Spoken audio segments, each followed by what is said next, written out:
Good evening, everyone, and welcome. We are so honored to have you here today for Our Future, Our Fight Youth with Disabilities Speak Out. My name is Malik Gooch, and I'm with the Colorado Cross Disability Coalition, or CCDC for short.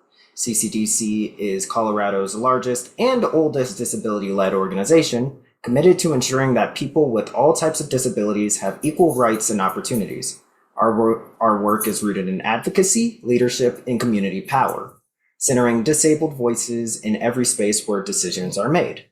Today's event is part of our Unstoppable Together campaign, an initiative dedicated to celebrating the power and leadership of people of color and those living at the intersections thriving with disabilities. Unstoppable Together brings us conversations, storytelling, community, and actions that move us closer to true disability justice. As we hear from our incredible panelists today, we invite you to listen with open hearts, reflect on the complexity of our communities, and think about how we can rise together, steadfast and strong. A few quick notes before we dive in. We have ASL interpretation provided by both Jillian and Emma, our wonderful ASL interpreters, live captioning of the event, and Spanish translation, as mentioned before, by Hilda. We ask that everyone speak clearly and at a steady pace so that everyone has equal opportunities to understand the webinar. We'll also have time for the audience to ask questions towards the end of the webinar. We will let you know when to drop your questions in the chat and we will be happy to answer. With that, let's begin. Please join me in welcoming our amazing panelists. I will be introducing you all in the order that we will be speaking in when we do get to the questions. So first and foremost, when you introduce yourselves, please use your name, pronouns, titles, and how you are involved with youth living with disabilities. So can we start with Sarah, please? Hi, everyone. My name is Sarah, and I am a previous volunteer with CCDC, now contractor with CCDC. I also just obtained my Master of Public Health with a concentration in health policy from the University of Colorado. And I identify as a young person with a disability.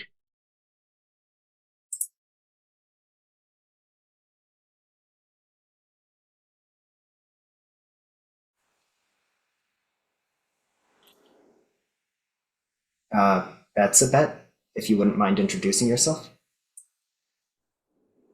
Hi, yes. Hi, everybody. I'm Betsabet Samarripa. I'm a first-generation Mexican American. I currently work at the Center for People with Disabilities, and I identify as a young person with a disability. Thank you. Next is Caity. Hi, everyone. My name is Caity.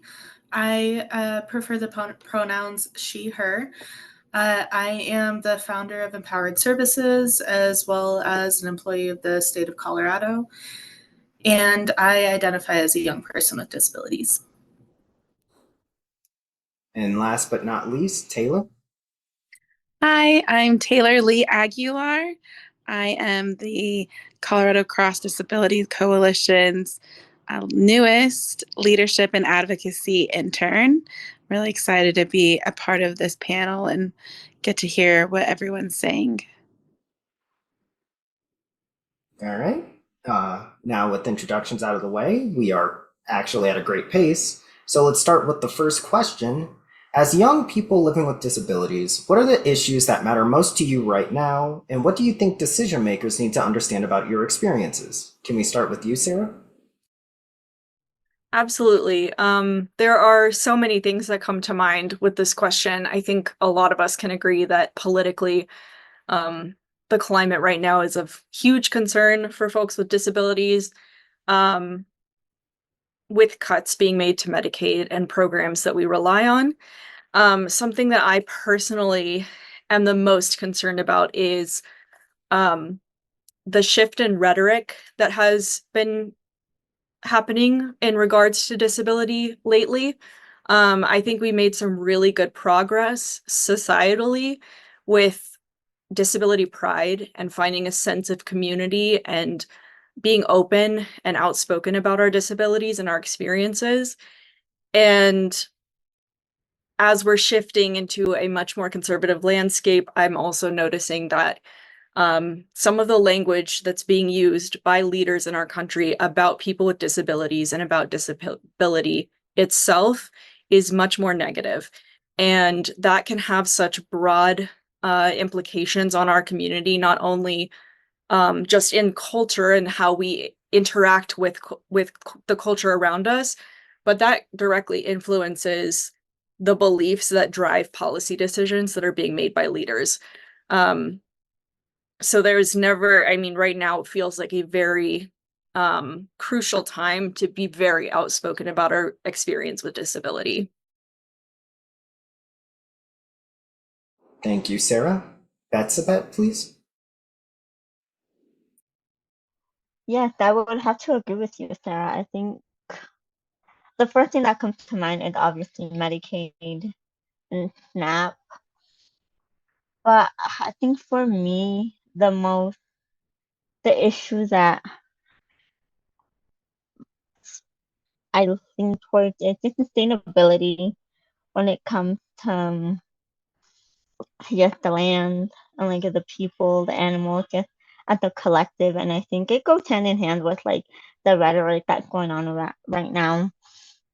And I guess for me, like, I want to focus, it's not an issue, but I want to focus on like our communities, and because I believe that it's our communities that sustain us, right? So I don't know, an issue. Yeah, that's that. And what was the second question? What do I think decision makers need to understand about my experience? That every decision is a disability issue. Everything. It doesn't, even if it's not, even if disability is not at the center, it's a disability issue. No matter what it is, it's a disability issue. All right. Next is Caity. So you both made a very strong and prominent point that I also thought of as soon as I saw that question. Just about Medicaid and the benefits cuts that we're seeing. It affects me directly, and working as a benefits counselor, I also see the impact that that has on so many other people. It's not, Medicaid and other benefits are not just nice to have, they are fundamental lifelines for most people. The cuts can lead to a loss of vital care, increased out-of-pocket expenses that are often, let's be honest, impossible to meet, and forced institutionalization that we got away from as a disability community that really does affect the young disability community disproportionately. Also, secondly, the housing crisis. That's been another one that has affected me personally. It also disproportionately affects young people with disabilities because as housing becomes more and more expensive, it becomes more and more difficult to get into consistent and safe housing. Without housing, we don't have any real migration sorry, I lost my word there, but without the stable housing, efforts towards education, employment, and health honestly just fall apart. Housing is at the cornerstone of just feeling safe and secure within one's life. Last thing is the service animal fraud. Others may have been aware of seeing this come up more and more lately. This is another issue that has really affected me personally in the past. My last service dog was actually attacked on the job by a fake service animal, and because of that, I had to wash him from work. I think the more that we can gain social awareness and really make sure that decision makers see how much these issues do affect the people with disabilities, the better that we will all be for it. Thank you, Caity. And now Taylor.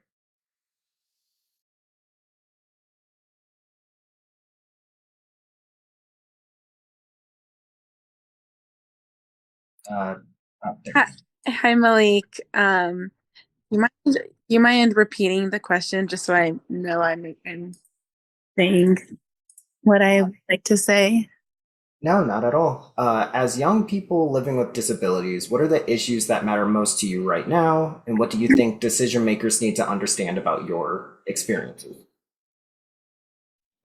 Great question. I am a blind woman, totally blind. I've been blind for 5 years. And I was visually impaired when I was 13.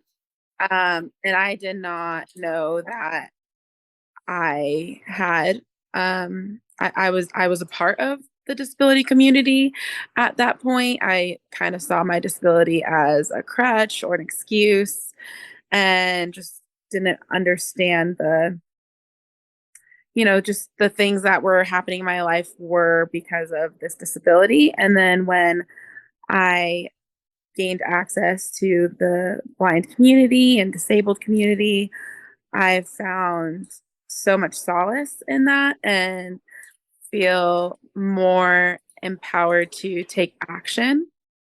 And so for me, as somebody who has an acquired disability, I think it's important to educate everyone on, the fact that people with disabilities, one, have rights, but also like that we're everyday people. And so just like I just want some overpouring of education overall. And I know that people are hungry for it every time I meet people out in the open and I'm in the right mood to actually like educate somebody about the things I've learned.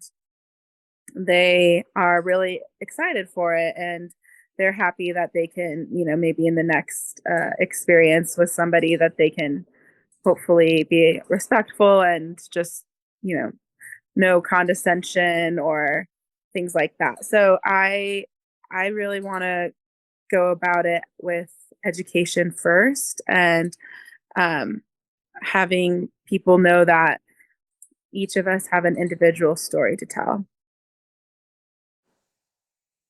Thank you. Let's go into the next question.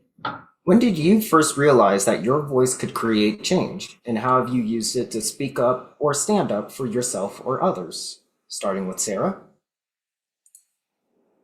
Yeah, I just wanted to second what Taylor said about not feeling a sense of connection with the disability community or feeling like you didn't quite fit the definition. I totally relate to that. And it wasn't until probably a few years ago that I realized that I could identify as being disabled and be part of this community.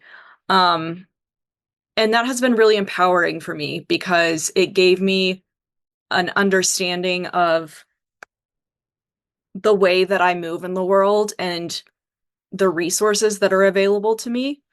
And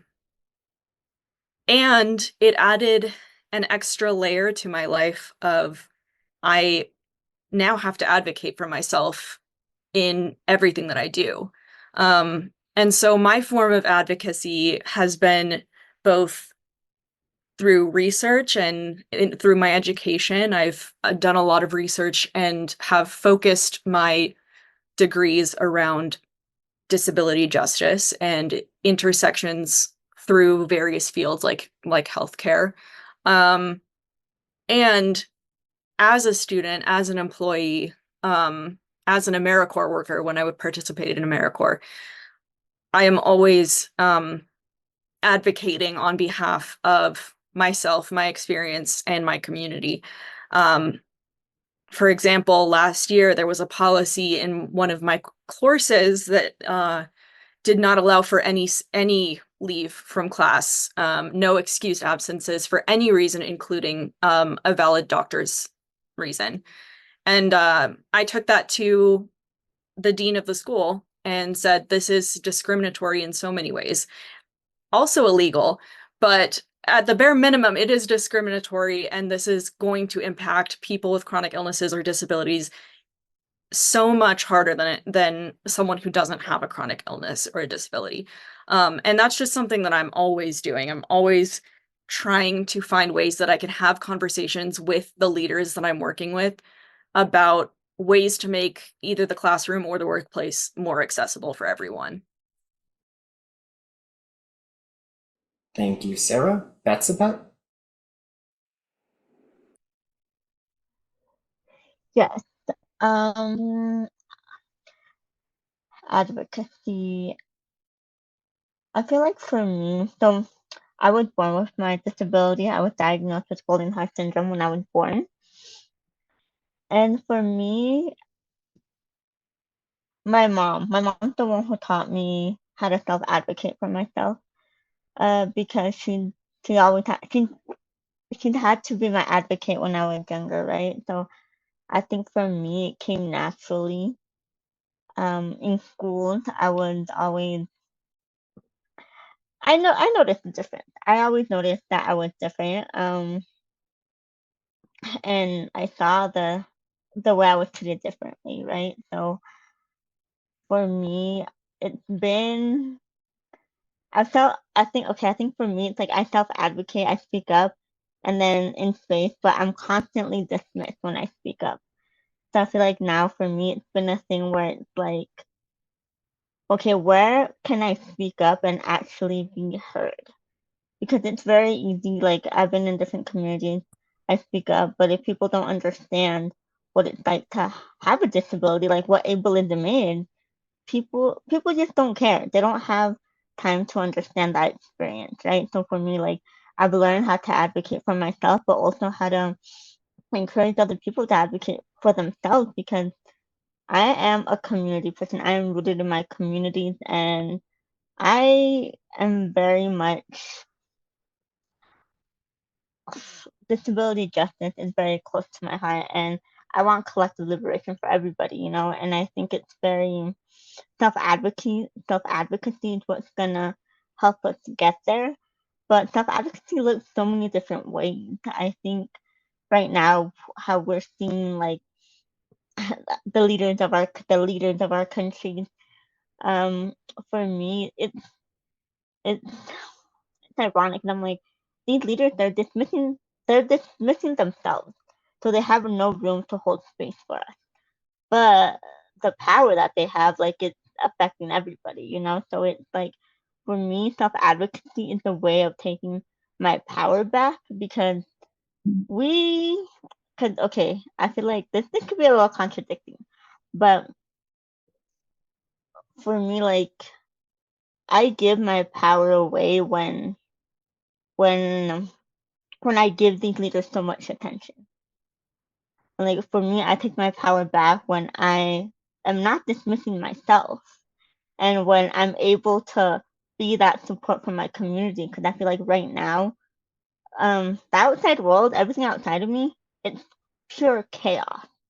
But if I could be unbalanced within myself, I'm then able to have a stable foundation and be like, okay, how do we move forward? How do we create change? How do we advocate? How do we organize? Right. And for me, like it's always gonna be in the community. So yeah. Thank you, Betsabet. Caity? So voice is something that's always been hard for me, especially after my traumatic brain injury. My connection between my brain and my mouth hasn't always been where I want it to be. So that's something that I have been working on a lot in my adult life since that happened. As a younger person, I really had no problem speaking my mind and standing up for others in situations that would call for it. But it took me until my mid 20s to realize that speaking up and utilizing words correctly with kindness and, like you had touched on ahead of me, education and creating that connection is what actually creates change. So forging my voice with that new understanding of it really made a big difference. I acquired my disabilities later in life, so I did not have that experience growing up. And I think that that really shaped who I became as a young adult. I really try to now find whatever options I have to put my voice out there and really to have those thoughts be heard.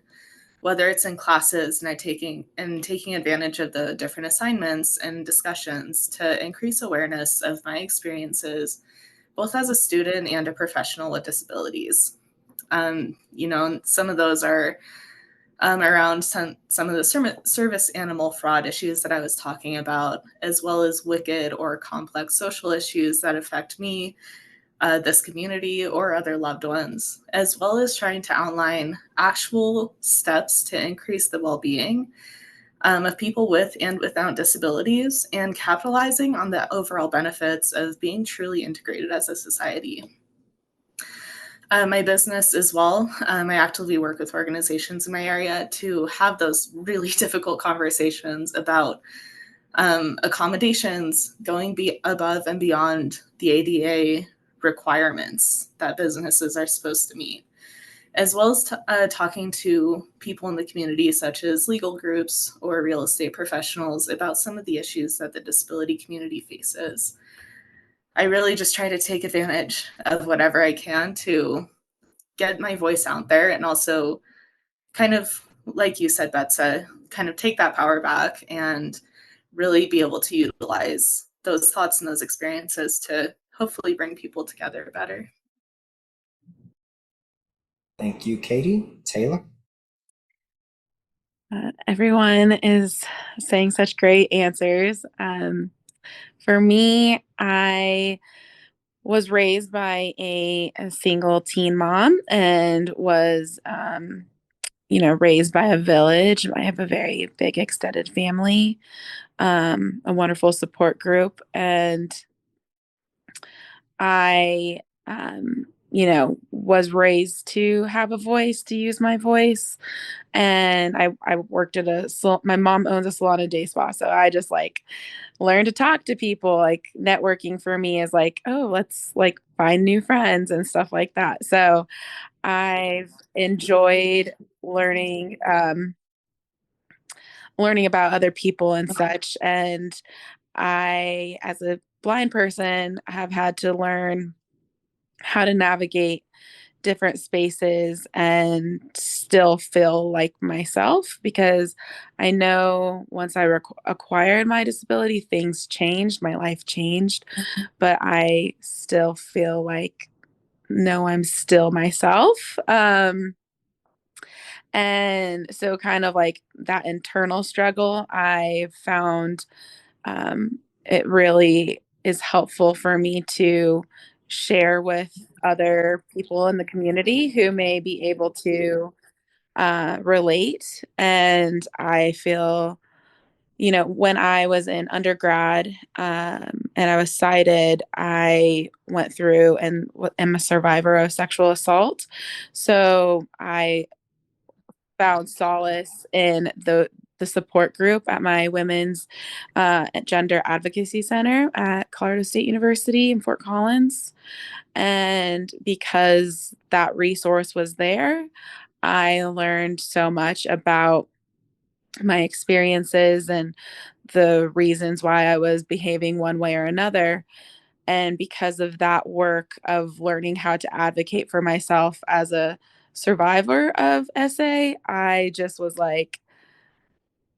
I felt a little bit more prepared to advocate for myself as a blind person. But it's such a different experience because all of a sudden the world sees you in such a different way and you're experiencing the world in such a different way. It's hard when I first lost my vision to really find words to even make sense of what I was experiencing. I would get really frustrated because my words weren't coming out the way I needed to, or I wasn't communicating a certain thought very well with whoever. And I definitely think as a blind person, I've been forced to become a better verbal communicator, which has been helpful, but very much has had to be a muscle that I continue to strengthen. And it's for my benefit, but it's definitely been a long road. And I just, for me going forward, I want to be there for other people, because when I first lost my vision, I thought I had to invent everything. I had to come up with everything on my own. And then now learning about the community and seeing what people have done before us to, we get to benefit from now that we are disabled, is humbling. And also just like, okay, gotta continue on and do this for others in the future. Thank you, Taylor. The next question will be, what does accessibility mean to you, not just physically, but socially, emotionally, or in your everyday life? We'll start with Sarah again. Thanks, Malik. And Taylor, thank you for sharing your experience. I know that's a particularly difficult issue to talk about, so I just appreciate you sharing that. I think to me, accessibility, and it's obviously I'm speaking from my own experience, which is chronic illness. And so it looks a little different for me because it affects uh, the way that I engage socially more so than the way that I function daily. I have celiac disease, so I am very restricted on what I can eat, and it's affected my health in a lot of different ways. Um, but for me personally, it's taken years to really understand what accessibility for my disease looks like, and what's realistic, and what I can really ask for, or look for. I think true accessibility at home for me is my partner accommodating my celiac disease. We have a completely gluten-free household, and he doesn't have to do that, and I would be physically fine if he ate gluten in our house, but he chooses to do that because it just brings me so much more peace of mind, and it makes my life so much more livable. Um, I can really let my guard down at home, and I don't have to worry about the potential downfall or fallout of accidentally consuming gluten here. It's also been extremely important for me to have friendships with people, and I've had to be very selective about who I allow in my close inner circle, because I have to choose friends that are not only understanding and empathetic, but will respect my boundaries, and will never push me to try something that I'm not comfortable with, to go somewhere I'm not comfortable going, that understand my physical limitations, my energy restrictions. Um, and I think part of maturing into my disability is realizing that it's completely okay for me to step back from friendships and social circumstances where my health is compromised. But not to just step back without saying why, but to also say, I'm not comfortable with that because of this, because I also want to open a line of communication there and have a constructive conversation about what accessibility means to me in a friendship. Um, and then I would say, just in general, across the board, what accessibility means to me is mutual respect and a true desire to learn. The interpreters have switched. Because I think so often what we run into with asking for accommodations and accessibility is people often want a blanket, here's what the disabled community needs. And it's a checklist. That is just not how disability works. It's not how humans work, period. Every disability is unique. Every person with a disability is unique. What I need for my accommodations is completely different from what someone else may need. And so it's being very clear and direct about what I need, and also that I'm not speaking on behalf of the entire community. I am not qualified to do that. I'm telling you what I need, and you should be open to asking the next person what they need. True accessibility means creating an environment and a space where people feel comfortable and confident and able to voice what they specifically need, and to have that be respected and reciprocated. Thank you, Sarah. Next is Betsabet. Oh my God, y'all, I love this conversation.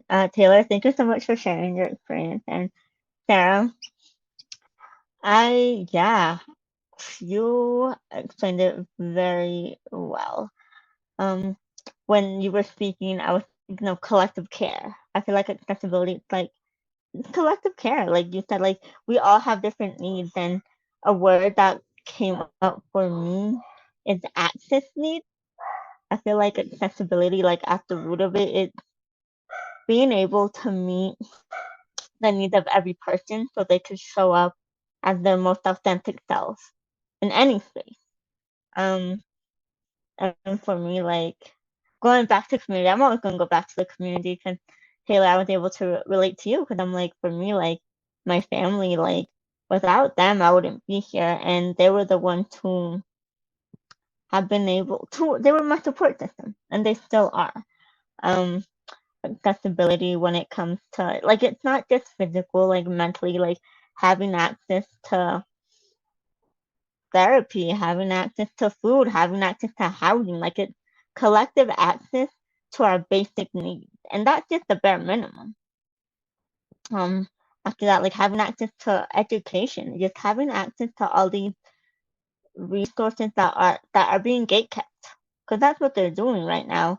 They're trying to privatize Medicaid, Social Security. They're trying to gatekeep these resources. But for me, I'm like, but there's so much knowledge in our community. I'm like, how can we? My, I guess yeah, that's my question. How can we turn? How can we turn to our community and where they can sustain us? Because our communities, they have been sustaining us. Because I'm like, these institutions, they're working exactly how they're supposed to be working. And yes, we're doing the work to try to change them. But that work is it's a turtle's walk. It really is. So accessibility, I think collective accessibility, I think we could accomplish that through the community. Okay. Thank you, Betsabet. I mean, I like, even if I can throw in some of my own experiences, it's been hectic with all of the changes that have been going on with Medicaid. So honestly, being able to look towards your community for guidance and assistance is definitely a very important part of accessibility. Caity? Absolutely. I mean, that was a really important point, and I want to thank both of you because I think you both touched on it probably better than I can. And Sarah, I definitely relate a lot with you having a chronic and a lifelong illness. My accessibility has to be as fluid as my symptoms are that day, which is almost unpredictable sometimes, and honestly, sometimes really hard. It's basically like that freedom to communicate those needs and have them be different than yesterday, you know? And also, being able to like use the tools and devices or whatever is needed to help balance or, bring someone to the place where they feel like they can perform or, do whatever they need to do that day is it exactly, letting people use those tools and letting people really direct what that looks like for them, and especially in that time when you are considering chronic illnesses. With that, though, I think kind of as a structured approach, for lack of a better word, just recognizing the inherent worth and dignity of every single person. Accommodations and accessibility, while rooted in the disability community, are literally for everybody. People use whatever different tools in their life, whether they identify as a person with a disability, whether they have a chronic illness or not. It's really just knowing yourself, growing into that, becoming aware of your own needs, which can take a long time. I'm about 10 years into my chronic illness and I'm still learning every day. So with that, also having that patience and like you mentioned, that collective care, just to have that compassion and recognize that some days, some people just need something different and that's okay. I think also just at the end of the day, kind of recognizing that the norms that we have held as a society are rooted in exclusion, very much like Betsa pointed out.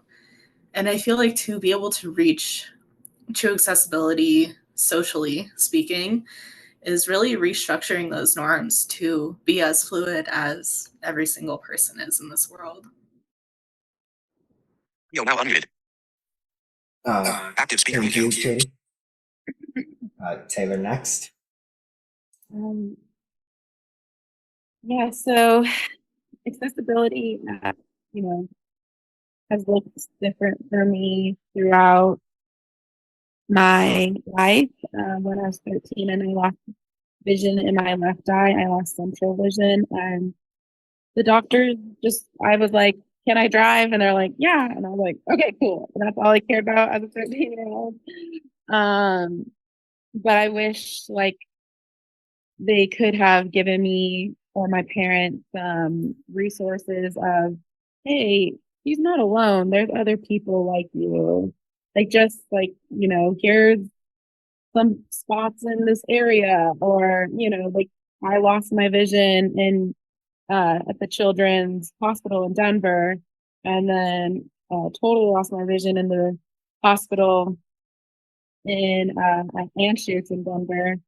And nobody told me that there was a world-renowned independence training center, Colorado Center for the Blind in Littleton. Like, what? Like, I had no idea. And people from all over the world want to get help there because there's not enough places like that in the world. And whenever I tell anybody about the program there, I'm like, yeah, the international waiting list is 9 years long. Like, that's how much we need these resources. People are having to wait that long to get the help that I got pretty quickly because my doctor was like, I don't know what to do with you. And then they sent me to low vision, and they were like, we can't do anything for you, but we'll send you to this place and this place. I showed up, ready to just do whatever I needed to do, because at that point, I thought I had to kiss everything goodbye, like my ambition to be a mom. But now, 5 years later, I am a mom, and for me, accessibility is having access to information, or, I would really like to see that the healthcare system can bridge some sort of gap between okay, if they can't fix you, just don't leave us high and dry, give us some hope. And I've even challenged my neuro-ophthalmologist, did you learn anything about how to use light cane? Did you you learn anything about the community? Because we need to do that. There's so many people that are seeking help for their vision, and not all of us get sight back.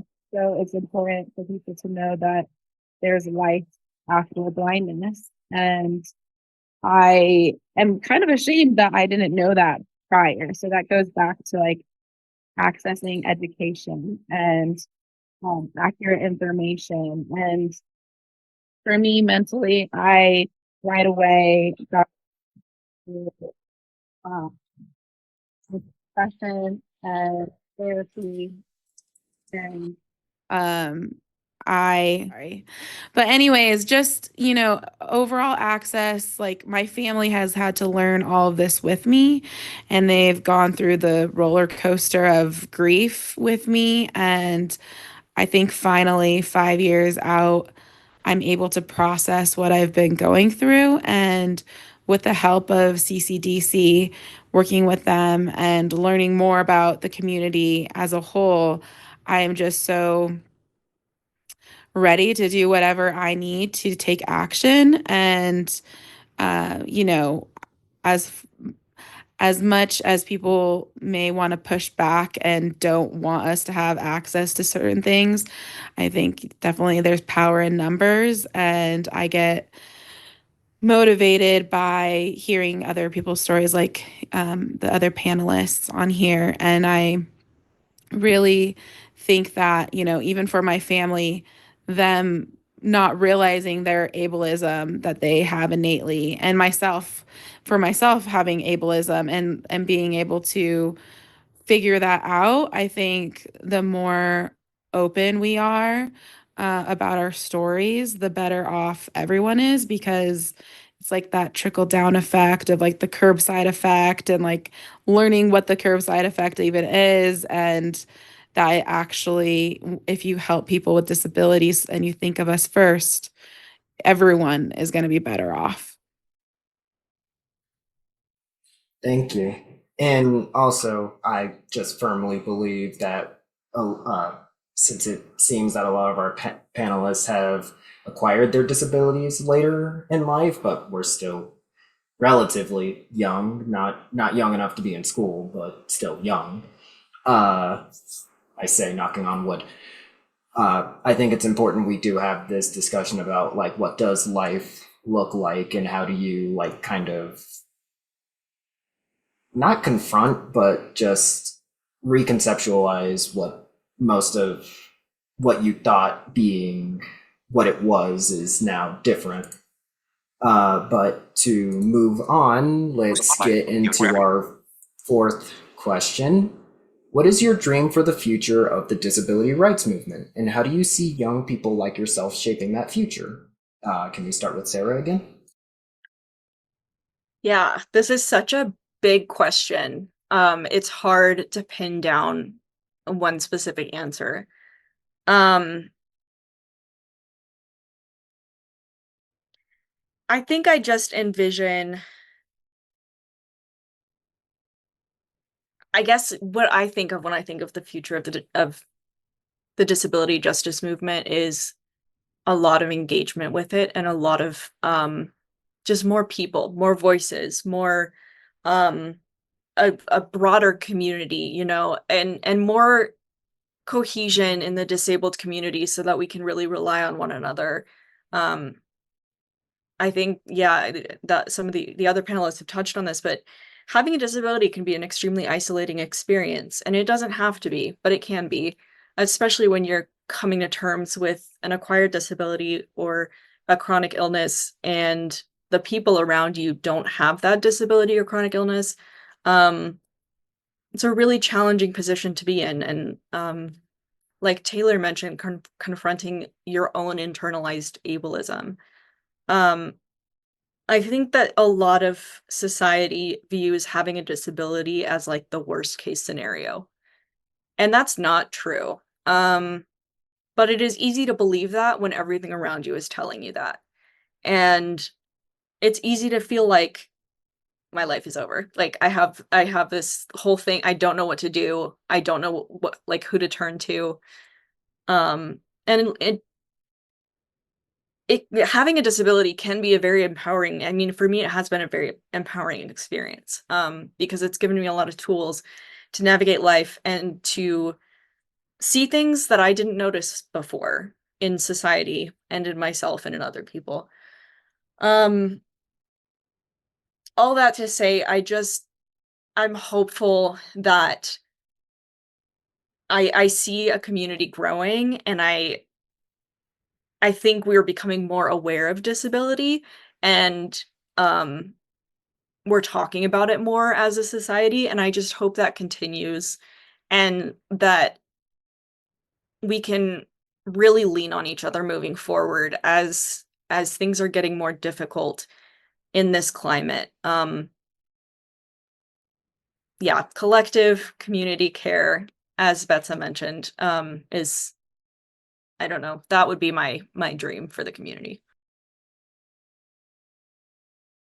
Thank you, Sarah. I do agree that that's largely how we need to like reconceptualize it. Next, Betsabet. Yes, I agree to Sarah. For me, my dream for the disability justice movement is collective liberation. That's what I want. That is my dream. And I believe it has to be the disabled community that's gonna have to guide us towards collective liberation, because anybody could become disabled anytime. I think actually what is white supremacy, capitalism, like that's the whole point. Like it's disabling. Who was the one? Imani. Do y'all know who Imani is? Yeah, she said that marginalization is disabling. So they want us to overwork ourselves because like of this idea that being disabled is like the worst thing that can happen, which is not. I think being disabled is such a beautiful thing. Like the way I experience my world, like it's very different from other people. And I just, I don't know. I feel like for me to really embrace my disability, it didn't take me till college. And that was because that's when I started learning about the disability rights movement, the disability justice movement, the IL movement. And I think for me, like education is liberation. And I think what youth could do is let's make disability history accessible. Because I'm like, if we don't know the history, then we're not gonna know what our elders did before us and how we could do better. So I think it's gonna start by making the disability history accessible because disability history it involves everybody. It involves the LGBTQ movement, the movement for Black lives, the Chicano movement, the farmers workers' right movement, like all the cause everybody like I think we're all the same. But that makes a lot of people uncomfortable because of this negative connotation that there is about disability. So I believe, I don't know. I think there's work. I'm hopeful. I'm hopeful in my people. I have faith in my people, and I do believe that we will move towards collective liberation. And if we give the tools to the younger people, we'll move there a lot faster. So education. How you said, Taylor, I totally agree with you. Yeah. So as before Caity and Taylor answer this question, we would also like to note that this is starting to become the time where we would like you to share any of your questions in the audience, and we will ask them in our Q&A section. But yes, I also agree, Betsabet. Just having history can either lead to comfort or give general ideas of how to move forward. So I believe having that as part of the future is definitely great. Caity, do you mind sharing your input? Yeah, absolutely. Honestly, I feel like I have one very short answer, but I'll expand. But honestly, my dream is to not continue to need an active movement. I hope that we can move to celebration as a community. And I know that obviously that is a big goal and that is that liberation that Betsabet you just touched on. And that is my biggest dream for this community, just that we don't need to fight every day, every month, every year, on, just for access, inclusion, integration, and so forth. But some specifics that have really, touched me throughout my life is, students that have disabilities not needing to wait until adulthood to find out that they have an entire community behind them. People who acquire their disabilities not having to struggle for years before realizing that they're not alone, not going through that isolation and grieving process alone, because it is definitely there. I definitely really hope that as a full community and as a movement, we lean further on the cross-sectional and overlap communities and collaboration with them. And I mean, we're looking at so many overlapping communities because disability is one thing that can affect anyone, no matter what their socioeconomic status is, no matter what your background is, whatever it might be, it's an overlap. And having been an unhoused teen myself and in the LGBTQIA community and being a young person, those are just a few, but also, as it's been touched on as well, like people within other marginalized communities, I really hope that we can continue our collaboration and recognize those overlaps more and more, so that we're not all of these separate communities, but rather coming together in a strong way to empower one another in the unique areas that those overlaps create. Audio now unmuted. Thank you, Caity. Now, Taylor. Okay, so I think everyone made really good points. I feel like something that really got me through my independence training was I was feeling sorry for myself one day, and I went up the stairs and heard all these little canes tapping away and these little voices, and there was like a whole group of a camp of little kids who were blind doing our little summer camps there. And I was so mad, like prior to going outside and traveling, like, what the heck? This is so frustrating. Like, I don't want to do this, because when you have a disability, you're really challenged with yourself every day. Like, I feel like able-bodied people, it's easy to go through the motions and turn off your brain and have this ease to your life. And I definitely miss that from being able-bodied. But now I know that I'm so much stronger for facing my fears, because we are quite literally facing some people's worst fears that they have people say, like, oh, I couldn't do that. I wouldn't be able to do that. And I'm like, well, you're stronger than you think, because I didn't think I could do this. And just getting around other people who are also facing challenges is really important. I think, something that motivates me is that the disability community is the most diverse marginalized group, and I think that's super cool. Um, I want to do better, because I know I've seen the movie Crip Camp documentary, and if you don't know about that movie, it's a really good introduction into disability rights, and it's a really fun movie. You'll have a good time and learn a lot. But Crip Camp, I actually was cited when it was filming or premiering at Sundance. I didn't get to see it then, but by the time it was on Netflix, I was totally blind.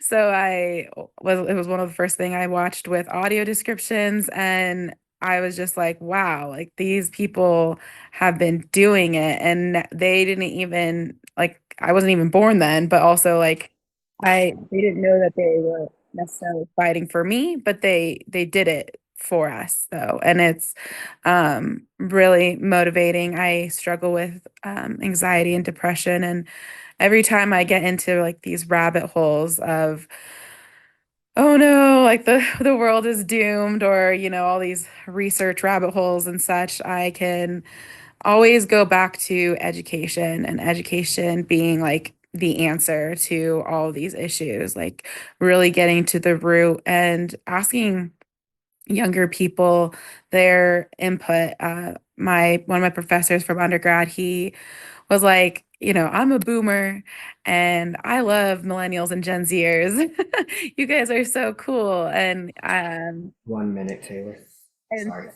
it was just really awesome to have that kind of mentality from somebody who's older, who is excited to see what is next from our generations and how to do better together. So thank you. That was an incredible conversation. Thank you so much to our panelists for sharing their wisdom, vulnerability, and power. But as you have heard, disability justice is deeply tied to community, culture, and collective action, and that's exactly what we are building through the Colorado Cross Disability Coalition and the Unstoppable Together campaign. We invite you to stay connected with us by providing 2 QR codes. The one on the left allows you to become a member of CCDC, where membership is free, and it's one of the most powerful ways to stand with the disability community. Members receive updates on advocacy efforts, opportunities to take action, and invitations to future panels like this one. You can also keep attending these events. We'll be hosting more Unstoppable Together community panels and events throughout the year. Our next panel, Systemic Gaps, Community Strength, Re-Imaging Access in Rural Spaces, will be occurring on August 22nd at 6 p.m. We will be hosting our second annual in-person community gathering in partnership with Dirt Coffee on August 14th. We will also be meeting in person to celebrate 35 years of the ADA on July 25th at the Denver Museum of Nature and Science. We will also be honoring those in our community advancing disability rights. Be on the lookout for registration, event, and ticket information in our member alerts and on our social media accounts. We are unstoppable when we move together, when we honor each other's stories, and when we commit to building a future where everyone rises. Thank you again for being at this event. Stay steadfast and stay rising and stay unstoppable together. Thank you.